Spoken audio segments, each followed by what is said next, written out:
Hello and welcome to September 2020. It's about 5 degrees, it's windy and it's a bit damp, so I apologise for any wind sound.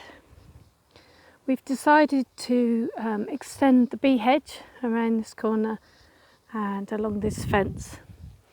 We just got one plant in at the moment, potentilla I believe. We're going to move the buddleia because on this corner it gets a bit battered by the winds and wasn't very happy last winter, so we'll put something else there.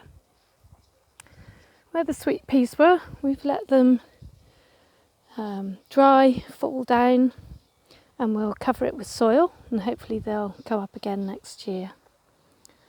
This is one of the new patches. I said last month we'll be putting a couple of trees in. Hopefully we can get them in October. Martin's been choosing some nice grasses for the end here and some low spreading plants, ground cover, and one of my favourites, little pink salvia, and I managed to propagate it very easily. I have been putting mulch all along the side and under the plum trees. There are still so many flowers in the garden. This wildflower patch, it may look untidy. It is a hard thing about forest gardening, to leave things to decay, fall down, to not pull it out. But doing it this way means that the stalks and the leaves and the petals will all just break down and become food for the flowers next year.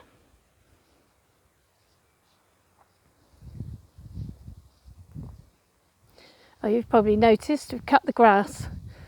I think the garden looks a little bit naked with its autumn cut.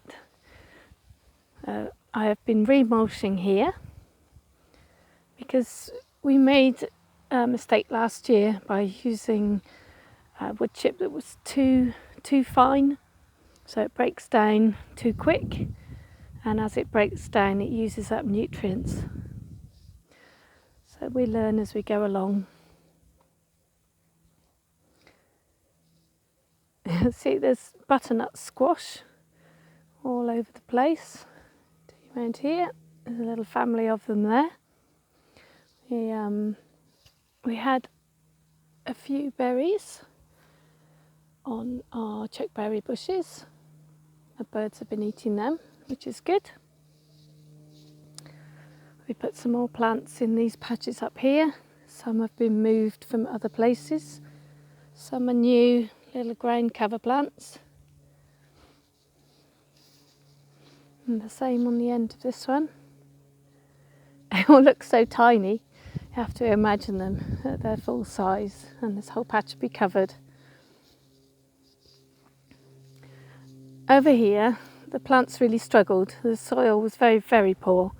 So I'm making a soil sandwich. So I've put cardboard down on top of everything that was there already, the mulch. I put in soil on top, and then once the leaves have fallen and there's a nice leaf mulch there, I will put some more cardboard on, and then I will put bark mulch on top.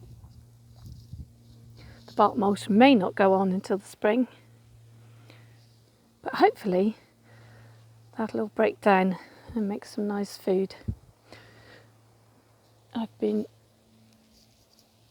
propagating some catmint. It grown so well out the front. I'm hoping it grows really well out here as well. It flowered all year, still flowering now, and the bees love it.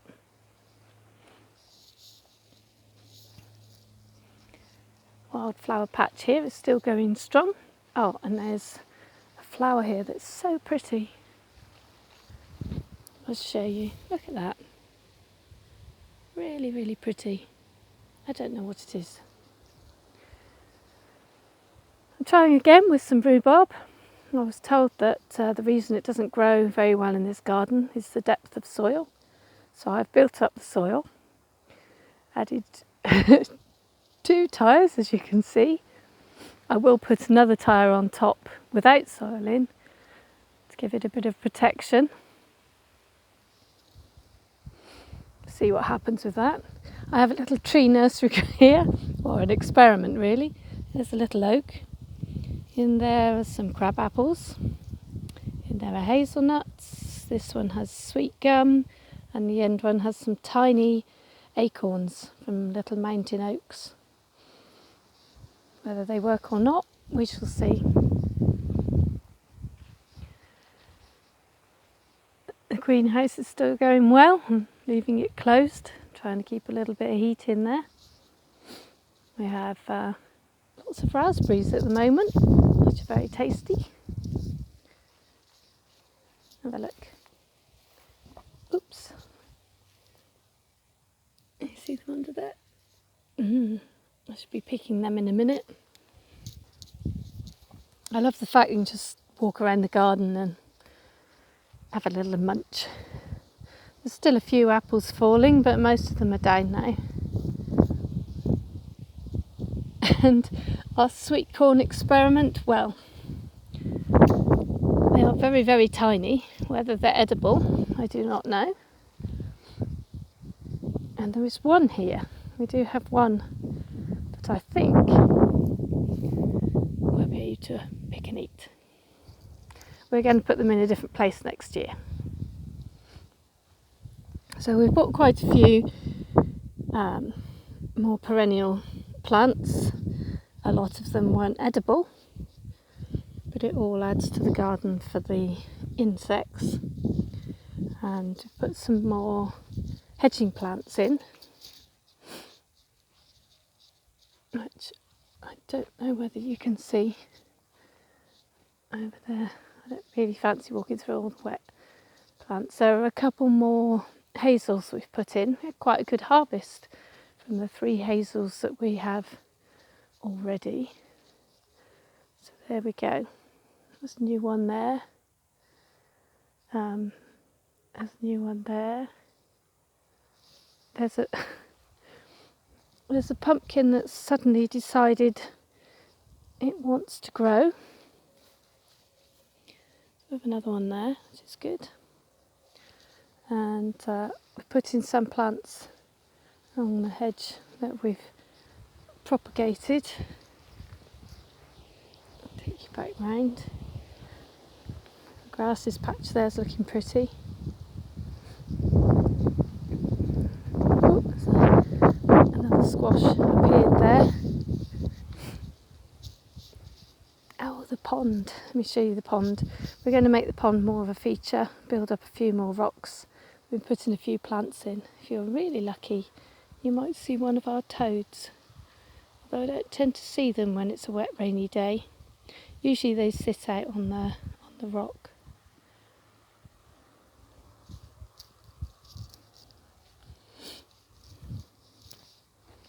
So there's a few plants I propagated on here.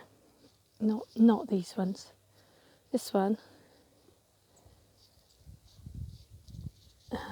This one and this one we found in the front garden. And this one was propagated, I think. So that's it. That's our garden going into autumn mode. And see you again next month.